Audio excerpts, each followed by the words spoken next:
My daughter is the bravest person I know, and I'm forever so grateful for her saving her brothers, even though that was not her responsibility.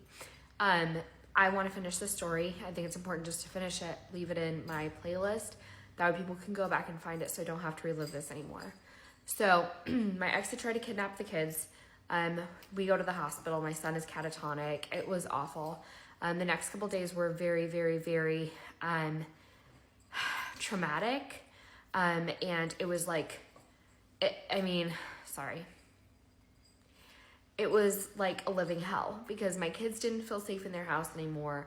I didn't feel safe where I was. I didn't know where he was or what his thought process was. And so the church said, all right, we got to move you and the kids again. And so we start looking for a new place and for like good security, good alarms, like everything that we could do to try to keep the kids safe. And my kids were terrified to even go to school because they didn't want anything bad to happen to them. And of course, I end up getting a text message from my ex that says, I would like to see the kids. And I was flabbergasted, like dumbfounded. And I messaged him back and I said, why are you contacting me after what you did? Why would you ever think I would let you see those kids again? And he said, I don't know what you're talking about. You're a psycho, which is like invalidating everything that the kids went through. And it's like, I'm not a psycho. Like, I'm not the one who created this anyway. I didn't engage. I just ignored it and just left it. That was the last time he ever contacted me. We ended up, going through the court system.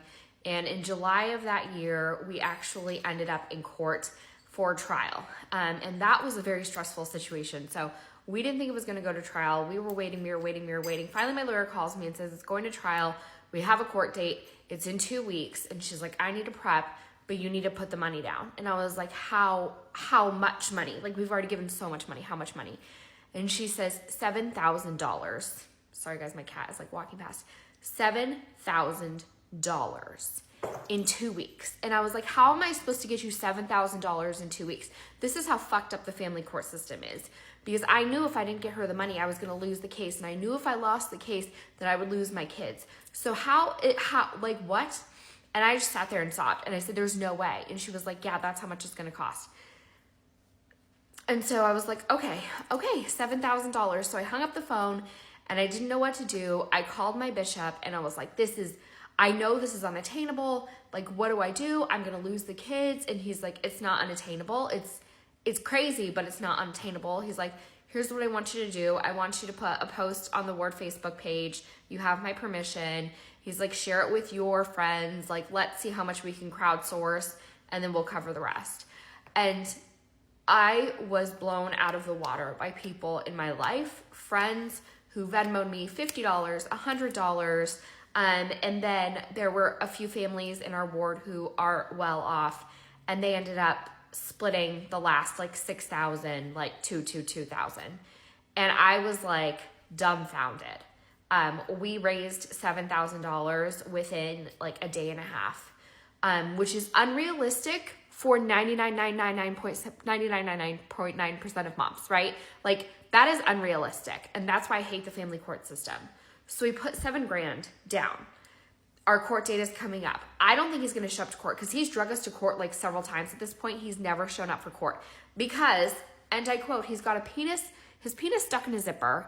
He's gotten hit by a car. He's gotten like COVID. He's gotten several car accidents. He had the flu, just insane things. He never shows up for court ever, but he loves to make me waste money to go to court. And that's the game he plays. But it was finally set for a jury trial. I go in. My daughter was there because she was going to testify. My best friend was there. I was there. I mean, I was terrified.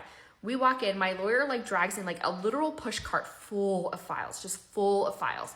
She'd prepped everything. She'd prepped me. It was all there. She lays it all out. He's not there. And I start crying. And I was like, I can't do this again. I can't come up with more money. This has to go forward. So she tells the judge, we've pushed off this court date now for literally 2 years. This is set for jury trial. He was notified. He was served. And they ended up getting an email to the court or something that basically he said he wanted to appear virtually. And they were like, that's no longer an option.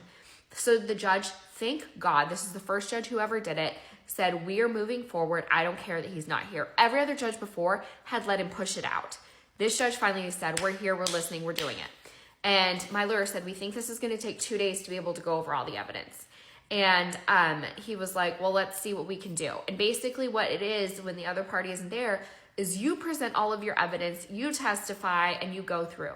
So my lawyer's going through. She starts at the top. We're going through. We maybe get like an hour in, and he's like, stop, just stop. He's like, I need her to go out of the courtroom. And my daughter was in the back, and she was sobbing. And he was like, I don't want her to relive this. She's 14 at the time. And he's like, take her somewhere else. And so my lawyer was like, okay, so they took her to the lawyer chambers, like where the lawyers can like hang out or whatever. So they were all like, my best friend took her in there and they sat there, and we continued on. We continued on for maybe another hour, and the judge said, stop, just stop. And he's like, this is a lot. And my lawyer was like, I know it's a lot, Judge, but I need you to listen, because what we're asking for literally never happens. We're asking for sole physical and legal custody and zero contact. And he was like, okay. And he's like, that never happens. And he was like, but I'm going to order it. I'm going to order full sole legal and physical custody goes to mom and zero contact for dad. And he was like, let's start going through the reasons. So my lawyer's like taking notes, and they're listing the reasons why he cannot see my kids. And I have to get the court document, guys, and look at it.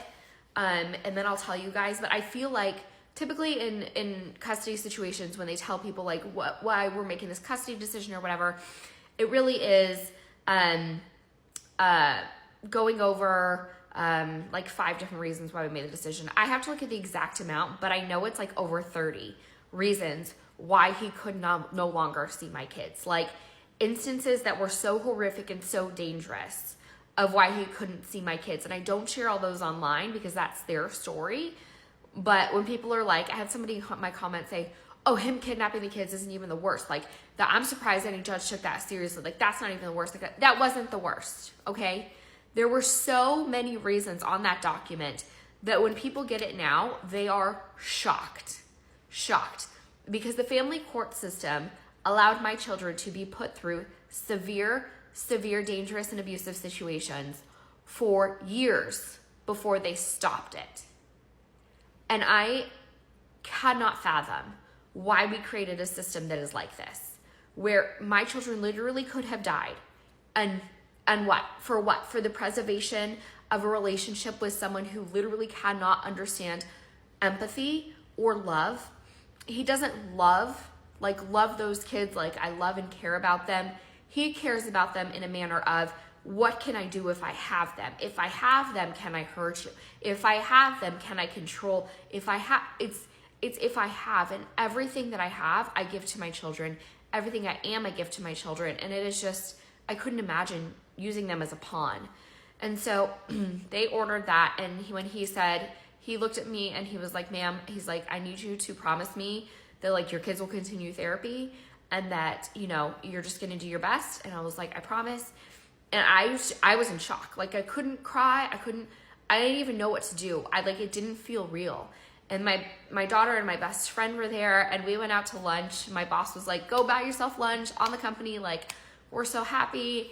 And I posted on my Facebook for everybody that had donated, like full legal and physical custody, zero contact, we're free. And I thought we were free. I thought that if the judge ordered sole legal and physical custody with zero contact, that was the final order and that we wouldn't be back to court. But oh, was I